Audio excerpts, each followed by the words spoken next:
Here we have the advanced colour section, and the first image is a murder of crows. Well, this has impact, doesn't it? We always feel that as judges, the first picture out of a set tends to be the one that sets the standard, and if you're giving a mark, it's the one that gets the sort of middling mark, because you want to be able to go both up and down from there. This is actually really rather a strong image. It has a title which leads into the story, the interpretation of the story, and it certainly does look as if some murder has happened. We have a lot of elements in here, and I did wonder when I first saw it whether there were maybe just a few too many elements.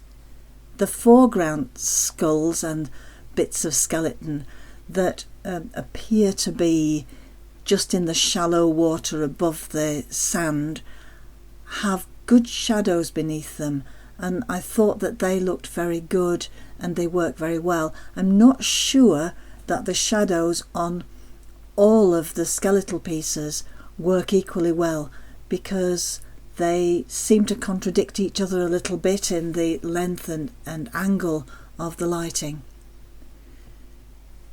Lots and lots of crows in the sky. Okay, I get the picture. It leads us into that sort of idea of Hitchcock's The Birds and so on, and the scariness of it, and the black bird and the lighting on the crow's head in the foreground is very good. I think it's a very competent piece of creative work, and one that I'm going to come back to have a look at with the shortlist. A Walk on the Wild Side is another piece of travel photography. The colourfulness of this photograph is what grabs the attention first of all. I think the vertical lines of colour make a good design shape. I'm not so convinced that the man on the left-hand side in the doorway needed to be included, but if you crop him off, then the figure in the blue shorts is too central. So I would just question whether the timing of this photograph was as ideal as it might have been. Normally we would say that if there are posters in the picture, any kind of text, it becomes very intrusive because you stop to look at the text and to read it. And I do think in this case you have to decide whether that text is so informative that it needs to be there, or whether the picture as a whole is better with a crop. African Pride is the next image, and of course this is the model Natasha Bella, beautiful lady, absolutely gorgeous in the apparel that she's chosen to wear for this event, and the lighting is very good. I'm looking at her eyes and wondering if you've done a little bit of work in those eyes. The sclera are quite bright, and I think you're just on the border of over bright, but I think they're okay. I would have expected a second reflection, because the lighting is so soft that even with a beauty dish lighting up above the figure, I would have expected you had some kind of extra lighting, maybe a softbox or a reflector underneath, and I wonder if you've taken those reflections out of the eyes. The skin tones are beautiful, they're soft without being overly processed, and I think that the faraway expression is very pleasing. The crop is good, the eyes are at a good position in the frame, so this is one that we'll have another look at. And I'm also going to take a second look at Autumn Mist, a completely different feel to this photograph. This is dreamy, it's misty, it's soft, and it's very attractive. It doesn't have a single main point of interest, but I think that the variation in the colours and tones and the amount of sticky upness of the trees, sorry that's a technical term, how much things are sticky up in the picture, I think that they provide a pleasing contrast as you go across the picture space, and I love that recession with the mist in there. The reflections here are perfectly below the reality, and I think you've done that very well, so I'm going to have another look at that one.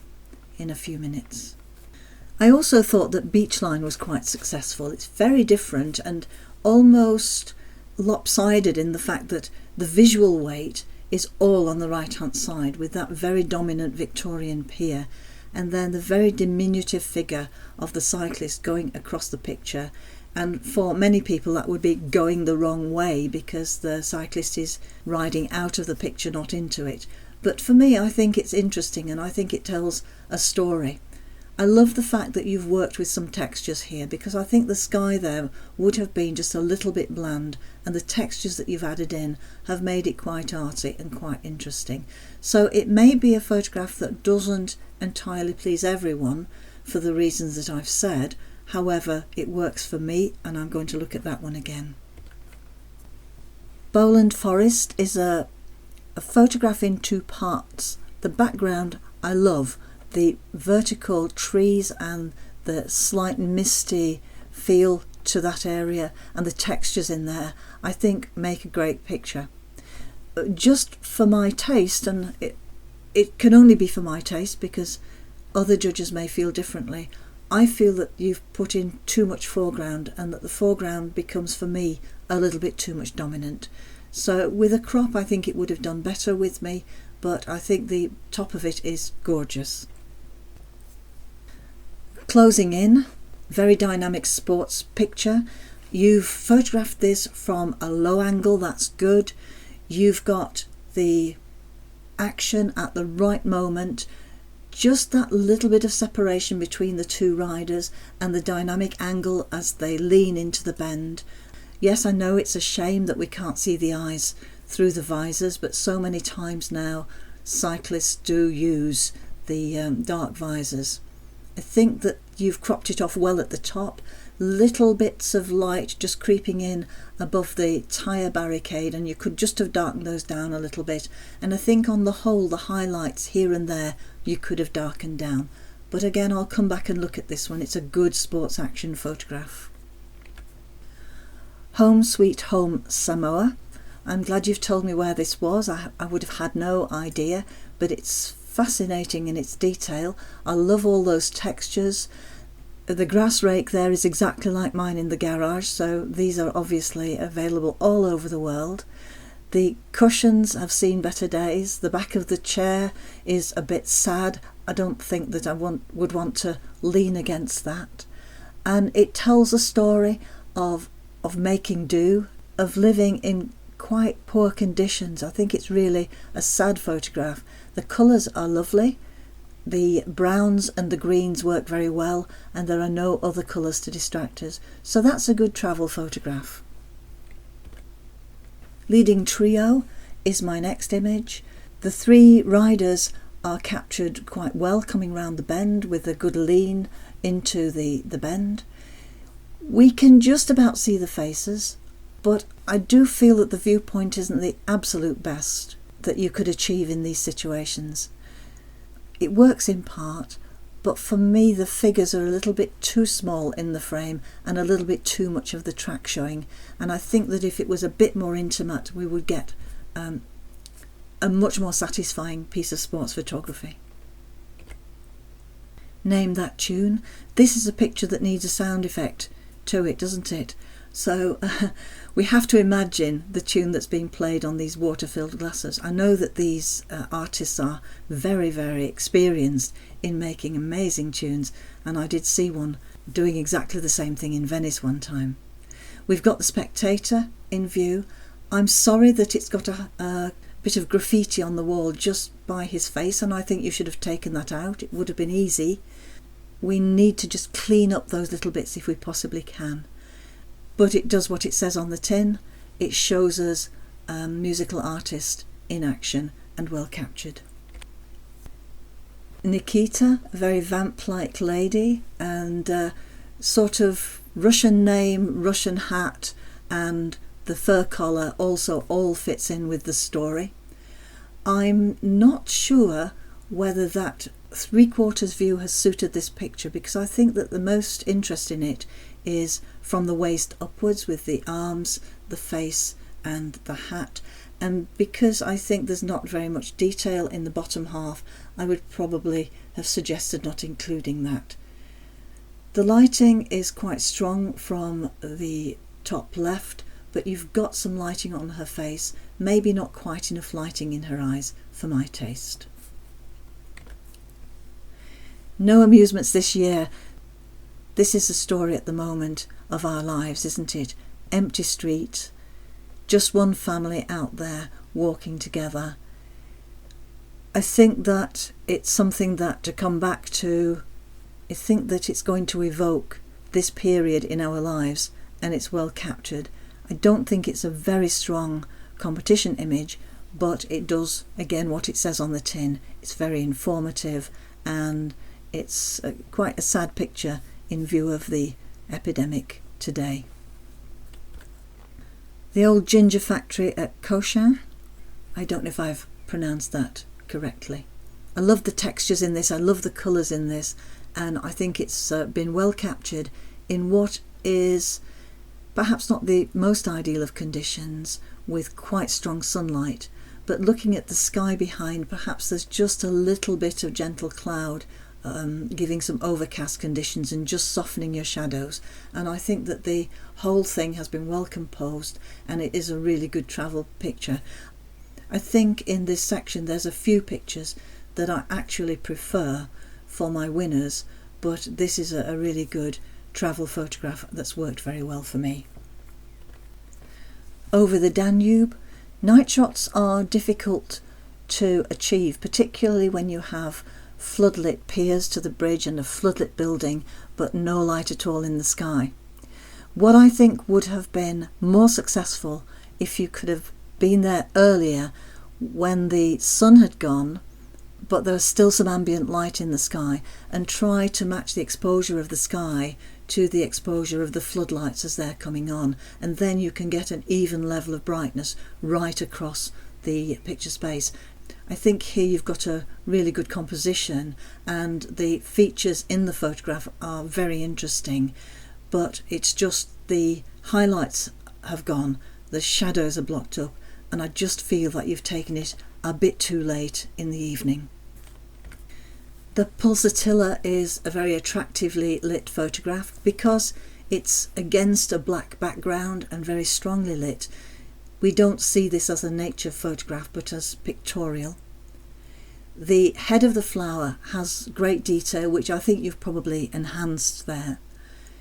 The greens are very strong, and I would probably have darkened down those leaves just in that bottom left corner and just left them not competing with the flower head too much. The very fine key line has worked well to identify the edge of the frame, and it's one I'm going to just come and have a look at again in a few moments. The silhouette photograph I think has worked very well. I think the silhouettes themselves are quite interesting. The threesome look like mother, father and child, but may not be, of course, and the smaller figure leaning down to examine what has been found in the shoreline. For me, the figures are maybe a little bit too central, and I would probably, if I'd lost any of that, lose a little bit of the brightness from the left-hand side. But I don't mind that the shadows are blocked up in this, because it is what you intend it to be. It's a silhouette. And another silhouette with the photographer.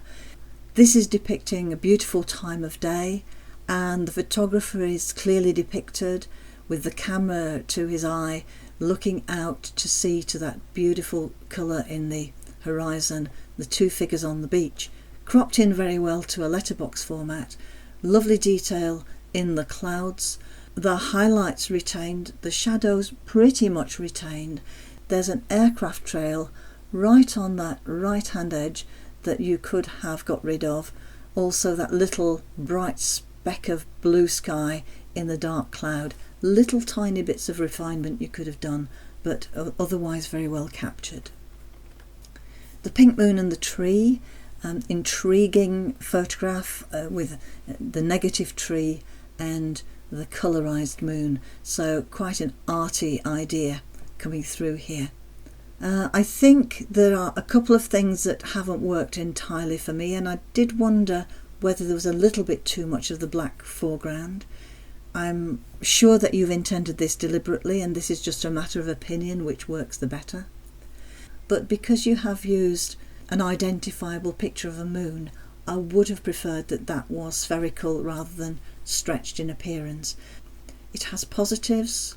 I love to see that people are experimenting and doing something different, but it also has things that personally I feel are not quite there. The shell, St Mary's shell, I believe. I've never seen it in reality, though I've judged many a photograph of it. This is at a different time of the tide than we usually see it. We often see it with the tide in and covering the base of the shell, and I think that shows the shell to its best because it makes it a little bit more mysterious, a little bit more as if it fits into the environment. Here we've got a family playing together around the shell, and I would have liked to have seen a little bit more interaction between the man on the left hand side holding the pair of Crocs and the two children. The one that we can see most of, unfortunately, has the back to the camera. So for me, I think the timing of this shot wasn't ideal, and so it's not going to go forward to the final selection. Waif with Stray. Well, it's not because I have a ginger cat myself, but I do feel that this picture has worked very well. The boy is well known as one of the ragged Victorians. It's a good pose, I think, on the steps, and he's got his beer mug to the side and the cat asleep on the step. The colour range is very good.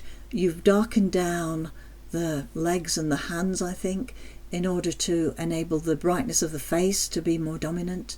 The colours all blend together as a limited colour palette that works well, and so I'm going to look at this one again. And I'm also going to review Where Ravens Dare. There's a beauty in this landscape that's been enhanced by that amazing lighting and that really dramatic sky. The bird just over the mountaintop, I presume a bird of prey from the look of it, although it's a tiny speck. It takes our attention, but not too much. It's part and parcel of the scenery there. And I love, again, this colour range, the little bit of light on the foreground, the beautiful light catching the snow on the mountain tops. I just queried whether you should have just darkened down that little group of houses or hotel or farm building in the bottom right, because I keep coming back to look at that. But I'm still going to come back and review this picture with the others. So here I am back again. I've just had a look at the images on the lightbox and made some decisions. So with Pulsatilla, I'm going to commend that, please, and also a commend for closing in. I'm going to award 3 highly commends. The first one is African Pride. The second highly commend is Autumn Mist. And the third highly commend is Beachline. In third place, I'm going to place Where Ravens Dare. In second place, Waif with Stray. And in first place, A Murder of Crows.